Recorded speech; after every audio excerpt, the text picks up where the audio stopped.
नमस्कार। ज्योतिष विशेष में आप सभी का स्वागत है। जैसा कि ज्योतिष विशेष के नियमित दर्शक जानते हैं कि ज्योतिष विशेष वो कार्यक्रम है जो कि ज्योतिष से जुड़े उन विषयों की चर्चा करता है जो कि अक्सर अनछुए रह जाते हैं, छुपे रह जाते हैं। ऐसा ही कुछ है अंक ज्योतिष के साथ। अंक ज्योतिष जिसे कुछ लोग बहुत सटीक मानते हैं, बहुत ही प्रामाणिक मानते हैं, लेकिन ज्यादातर लोगों की संख्या ऐसी है जो कि ये मानते हैं कि अंक ज्योतिष एक काम चलाऊ ज्योतिष है।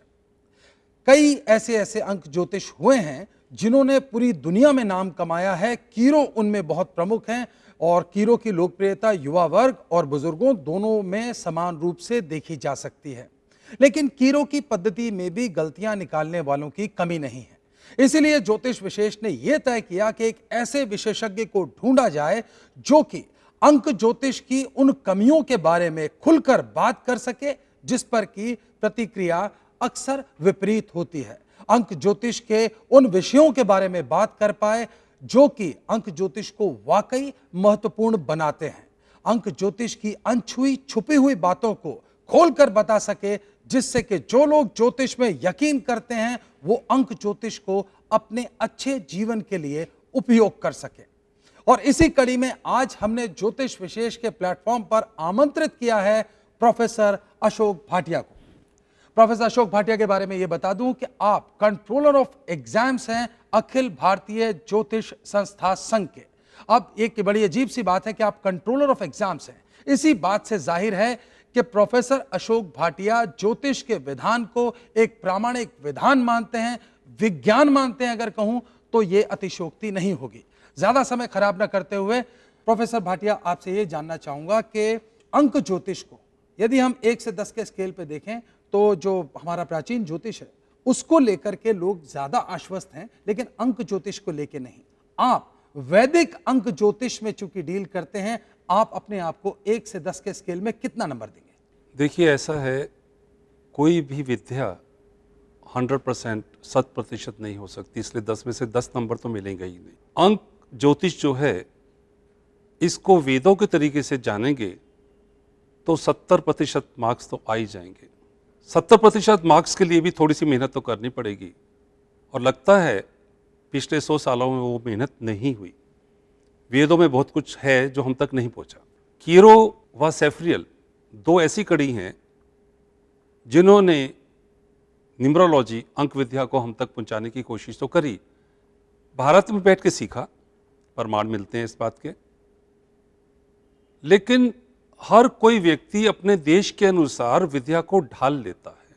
जो आज से 100 साल पहले, 100 वर्ष पहले उन्होंने अपने देश के अनुसार जो नियम दिए वो आज तो लागू होंगे नहीं, भारत में भी नहीं लागू होंगे। उन्होंने इस अंक विद्या को 1 से 9 तक 9 ग्रहों से जोड़ने की कोशिश करी। हर नंबर को एक ग्रह दिया, लेकिन जो सबसे बड़ा ग्रह है जिस पर हम वास कर रहे हैं उसको भूल ही गए। यानी धरती जिस पर हम निवास करते हैं। हाँ, शून्य जिससे सब कुछ आगे चला। आपने 1 से 10 की बात करी, बड़ी अच्छी बात लगी। ये तो लोग 1 से 9 के बाद चुप कर जाते हैं। इस 10 में शून्य है।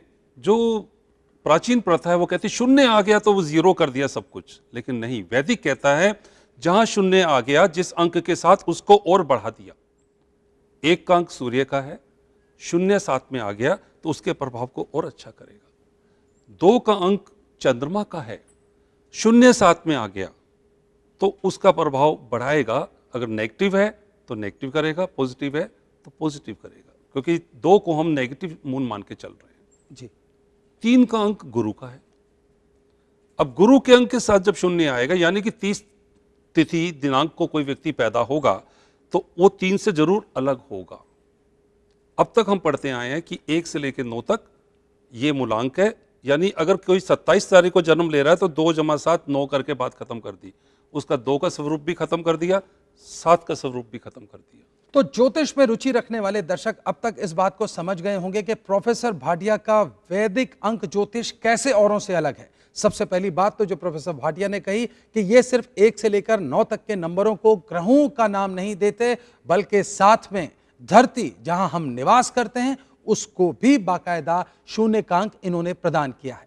इसके अलावा जो बहुत महत्वपूर्ण बात ये कह रहे हैं वो ये है कि इन्होंने जो अंक ज्योतिष जिसे कि पूरे तरीके से पाश्चात्य माना जाता है, उसे वैदिक संस्कृति के अनुरूप ढालकर प्रिडिक्शंस करने की कोशिश की है। प्रोफेसर भाटिया, बहुत ही सरल भाषा में जानना चाहूंगा, 3 तारीख को पैदा हुआ व्यक्ति 30 तारीख से अलग क्यों? क्योंकि शून्य साथ में जुड़ गया, उसके एट्रीब्यूट्स अलग हो गए। जीवन में कुछ भी पूर्ण नहीं होता। बात करते हैं यदि समय की तो 1:10, अगर किलोमीटर की बात करें तो 1.25 किलोमीटर, 1.5 किलोमीटर, ऊंचाई लंबाई की बात करें तो 7 फुट 3 इंच 4 इंच। जैसे ही अंक ज्योतिष की बात आती है हमें सुनने को मिलता है 1, 2, 3, कहीं 1.25, 1.5, 2.5, 3.5, पौने 4, ऐसा कुछ नहीं होता। तो क्या ये जो दशमलव है इसको अंक ज्योतिष ने बिल्कुल खत्म कर दिया है? नहीं, ऐसा नहीं है। मैंने कहा ना, जो हम तक आता रहा वो वेस्टर्न स्टाइल से आता रहा, हम उसको एक्सेप्ट करते रहे, उसको लगाते रहे। वेस्टर्न स्टाइल में डेट ऑफ बर्थ को डेट मूलांक में कर दिया, बेसिक नंबर। पूरी डेट को भी लिया उन्होंने, उसको भाग्यांक में कर दिया, डेस्टिनी नंबर। यानी कि उन्होंने मूलांक ज्योतिष के अनुसार लगन में और भाग्यांक यानी दशम भाव उसमें जोड़ दिया। प्रथम भाव और दशम भाव की वो बात करते रहे, बाकी के 10 भाव वो भूल गए। आपको अपना पारिवारिक जीवन भी देखना है, हर नंबर का अलग अलग रोल है। तो वेस्टर्न सिस्टम में मूलांक, भाग्यांक या नामांक भी सब एक अंक पे ले आए, 1 से 9 तक। उसको अलग अलग रूप से देखने की कोशिश ही नहीं करी। मैंने कोशिश करी है कि सेफ्रियल ने जहां 100 साल पहले एक सूत्र छोड़ा था वर्ग पद्धति का, ग्रिड मेथड का, उसको आगे बढ़ाने की। उसने हमारे वेदों से लिया था, मुझे कहीं सूत्र नहीं मिल पाए उससे, ना सेफ्रियल की बुक में ज़्यादा मिल पाया, लेकिन उसके 50 योग डेवलप करे जिसमें शताब्दी को छोड़कर बाकी सभी आने वाले नंबर लिए जाते हैं। जैसे गुरु नानक देव जी का जन्म 8 नवंबर 1470 को हुआ, तो इसमें 8, 11 के दोनों 1 और 1470 का 14 हटा दिया और 70 ले लिया 7। तो 1, 7, 8 का जो कॉम्बिनेशन बना, ये 1 और 7 का योग बनाता है, 7 और 8 का योग बनाता है और 1, 7, 8 का कर्ण विकर्ण संबंध बनाता है जी। तो मैंने कोशिश करी कि इन नंबरों को जो एक रूप देके उसका स्वरूप खराब कर देते हैं, उनको अलग अलग रूप से स्टडी की जाए। जब हर नंबर हमें गाइड कर रहा है हमारे भाग्य को आगे लाने के लिए, सामाजिक तौर पे आगे बढ़ने के लिए, तो हम उसका स्वरूप खराब क्यों करें?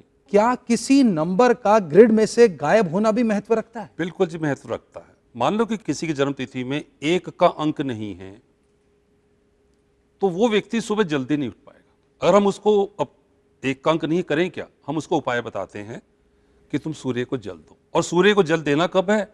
सुबह सूर्य उदय से 1 घंटे के अंदर अंदर, तो आप उसकी रोशनी में से कुछ बेनिफिट ले पाएंगे। जैसा कि ज्योतिष के जो प्राचीन जिस तरीके से व्याख्यान है, उनमें किसी ग्रह का मौजूद होना और उसका न होना आपकी जन्म कुंडली में, जिसके आधार पर अक्सर ज्योतिष आपको भविष्यवाणियां करते हैं, तकरीबन उसी आधार पर प्रोफेसर अशोक भाटिया ने सेफ्रियल के ग्रिड पर रिसर्च करके, अथक परिश्रम करके अंक ज्योतिष को जोड़ा है भारतीय प्राचीन ज्योतिष के साथ। प्रोफेसर अशोक भाटिया के वैदिक अंक ज्योतिष में ऐसा बहुत कुछ है जो कि आपकी तमाम समस्याएं, तमाम जिज्ञासाएं जो कि आपने बना के रखी हैं अपनी कार के नंबर के साथ, अपने मोबाइल के नंबर के साथ, अपने घर के नंबर के साथ, उन सभी के समाधान देंगे, लेकिन एक छोटे से ब्रेक के बाद।